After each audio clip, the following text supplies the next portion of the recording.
Qu'est-ce que j'ai bien dormi. Nouveau jour, nouvelle chemisette. Je continue mon immersion au Poiré-sur-Vie. Mais avant ça, je vais prendre le petit déjeuner que m'a préparé Mélène. Un petit jus de pomme maison, des viennoiseries, des petits pains. Moi, j'aime bien tremper. Petit déjeuner face à la campagne. Allez, c'est parti. Premier rendez-vous avec la petite enfance dans ce multi-accueil. On va voir ce que pense la nouvelle génération du Poiré-sur-Vie. Est-ce que tu tries tes emballages, toi, Sacha? Qu'est-ce que tu penses des déplacements d'eau? Il régnait ici une certaine forme d'omerta. Qu'importe, j'avais trouvé une équipe professionnelle beaucoup plus bavarde sur le sujet. J'ai compris, les garçons. On est une équipe de 11 professionnels et on est beaucoup axé sur la motricité libre.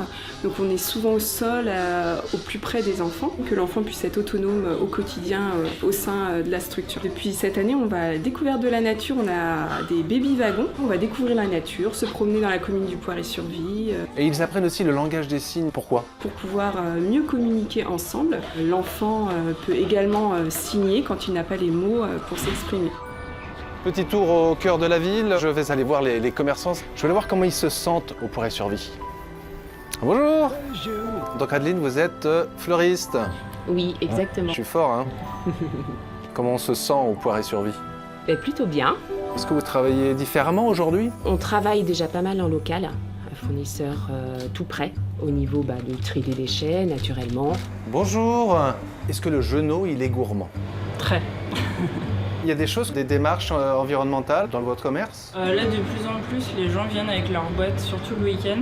Charlotte, j'ai fait mon choix. Un macaron myrtille et puis un tendresse. Pourquoi il s'appelle tendresse? C'est rempli de douceur, les framboises c'est doux, les macarons c'est sucré, c'est réconfortant. Merci Charlotte. Merci à vous. Je reviendrai demain pour le flan. À demain, bonne journée. Petite place du marché. Donc là, on a un boucher, charcutier, mais pas que. Mais pas que. On a des fruits et légumes également. C'est juteux, c'est très très bon. Est-ce qu'ils sont sympas les commerçants au Poiré? Oui, c'est sympa. Tout est fait pour qu'on puisse déjà vivre sur la commune avant d'avoir besoin de prendre sa voiture. Donc c'est un bon point quand on a une vie familiale déjà bien remplie. Non, Franck, responsable de la police municipale, n'est pas venu acheter des fruits pendant son service. Par contre, il se pourrait qu'il distribue des prunes. Qu'est-ce qui te plaît, toi, dans ton métier? Alors, ce qui me plaît dans mon métier, c'est surtout le contact avec la population et aider toute la population jeune dans tous les problèmes rencontrés journellement. J'arrive à la résidence senior du Poiré-sur-Vie. Oh, il y a de l'ambiance. À la vôtre? Il se passe quoi ici, là? Petit village, monsieur. Ah oui? Mais bien sûr. Et c'est comme ça tous les jours? Mais tous les jours, chez nous, c'est la fête. On fait comme si c'était une photo, alors. Allez, à 3, cheese! J'ai pas l'impression d'être dans une résidence senior, mais plutôt dans une fête du village. Oui, c'est la fête des familles à l'EHPAD.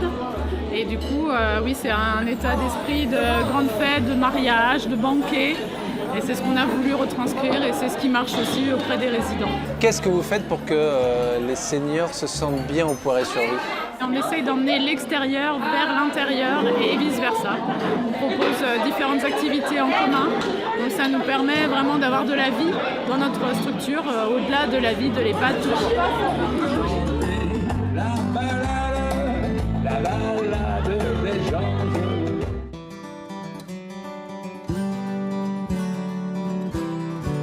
Les espaces verts au Poiré-sur-Vie, c'est l'équivalent de 110 terrains de football.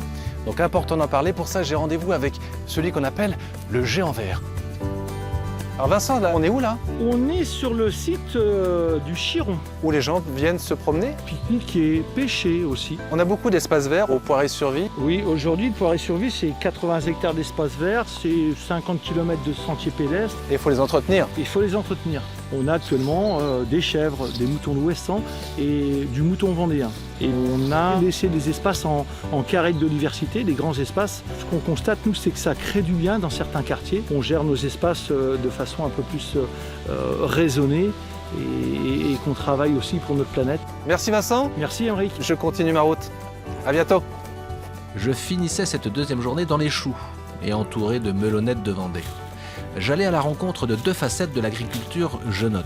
Jérôme et Marc, qui ont repris la ferme Touche à la Terre, pionnière du bio créée en 1986. On produit 15 hectares de légumes en agriculture biologique et 2 hectares de blé pour faire du pain à la ferme. Donc Marc est paysan boulanger. Et Franck qui s'est reconverti dans la permaculture en cultivant des fruits et légumes bio pour la vente directe. Il a du style, hein. Il a une histoire. Il est né en 1961. C'est déjà une sacrée histoire. Tu regrettes pas du tout ce changement? Ah non, pas du tout. Ah, c'est la liberté totale ici. Salut les filles. Allez, cocotte. Le but, c'est vraiment de faire de la proximité. La culture bio, c'est bien, mais il faut aussi que ça soit plutôt du bio local en fait, qui soit mis en avant. On a fait ce choix de cultiver les fraisiers avec des allées en herbe et de cultiver les fraisiers avec un paillage biodégradable en chanvre. Pour respecter les haies qui sont autour de nous, là, qui sont des viviers d'auxiliaires, justement pour nous aider à maintenir cet équilibre des insectes qui peuvent justement aller manger ces insectes qui habitent nos cultures. Donc c'est entretenir cet équilibre, riche en haies, riche en arbres et donc riche en espace biodiversité, quoi.